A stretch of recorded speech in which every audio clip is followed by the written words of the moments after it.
today on the topic Improving Diversity and Sustainability and Green Building Certification. Sorry, I'm going to meet you. Glenda. I'm so doing great to meet you. Thank you so much for being here. So can I just Hi guys, hi everyone, so great to meet everyone. I'm not going to bore you with too much text, but I'm just going to flash pictures. This is like a really diverse group, so I'm not sure if this applies, but still we have to talk about how we can improve diversity in sustainability and green building certification. So I hope you're listening because you need to be speaking. Okay, so diversity is like really hot topic right now, especially Trump's era, Trump-Biden, as a Trump-Vance administration. You know, everyone hates diversity now, but sustainability space is still valuing diversity, and that's one of the reasons why the Green Building World Council has tried its best to make sure there's more countries setting up their own chapters, joining the world chapter, because we know that we need to all work together in the sustainability space.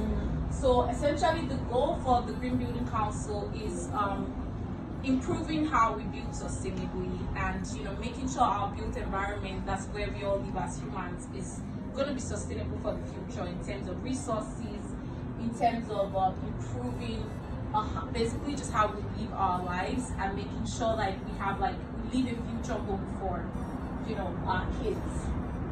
So these are some of and the Green Building Council is working directly towards some of the sustainability development goals, including reducing poverty, increasing well-being, quality education especially, and then industry innovation and infrastructure. That's like a big part of sustainability goals. So I just wanted to give like a brief overview of what DEI means. I know it seems like a very political topic. Everyone thinks it immediately means Africans or Black, but it's just talking about how we can increase the number of representation we get. That means diversity. We'll talk about diversity. We're talking about it's not really a political term, it's a biological term. We all have different levels of intelligence, we all look different, we all have different hair colors, all of that. Diversity is nature, so nature is diverse. We don't really have a choice. And then equity is more of a financial term, which you might be more familiar with. But basically, when we speak about DEI as a whole, we're talking about how we can make the diversity we see in nature, we can make sure like we're all getting some level of equity, and we're including as many people as possible within the conversation. That means women, increasing the number of children that are participating, increasing the number of different ethnicities that participate in the diversity and inclusion of the conversation. So, and the primary reason why is because we all live in different parts of the world. We all have different experiences. In Dubai currently they've been experiencing a lot of flooding in the deserts. We have low rainfalls in Africa. So everyone has different problems. So we all need to be part of the conversation when it comes to sustainability, when it comes to green building. Okay, so this is just showing the different diversity of environment. These are the guys that live underwater. Apparently they can hold their breath for like 20 minutes, which is ridiculous. Okay, so there are different inclusion criteria. We have environment and geography, which is just inclusion by where we are and what kind of environment we have. Identity and ideology, this is a more political term. And economics and social class, this is making sure like in the conversation we're just including the wealthy, we also have to include those in impoverished communities because they are all affected by climate change.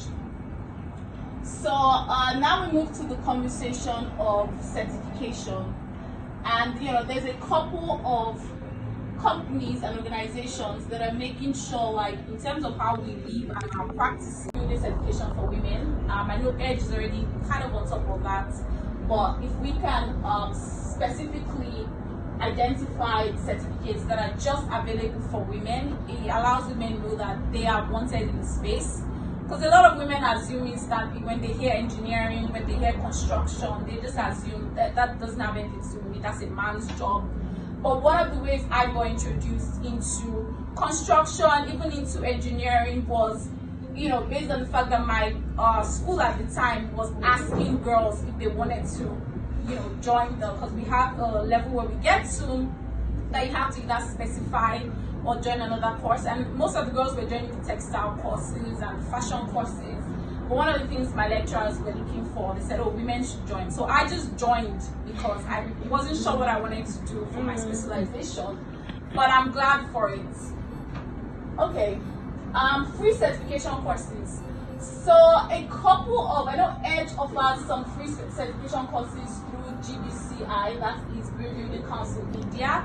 But there's a lot of people that don't know that these courses exist. I mean, the first way I got introduced was I took a free course, and I only took it because it was free.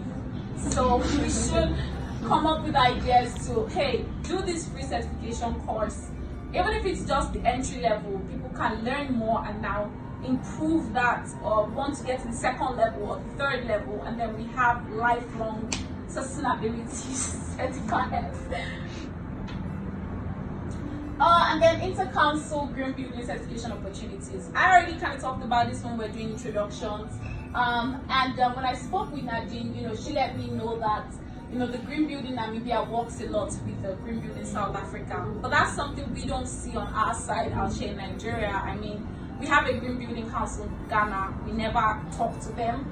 But there's quite a lot of opportunities going on within the councils that if more people knew about it, it would really help with how we increase our learning, how we pick up new skills, how we get certified in different countries. So I think, like, for me, that's it for the presentation. I would love to take questions. If anyone has anything needed to clarify, it would be great to address that. If anyone has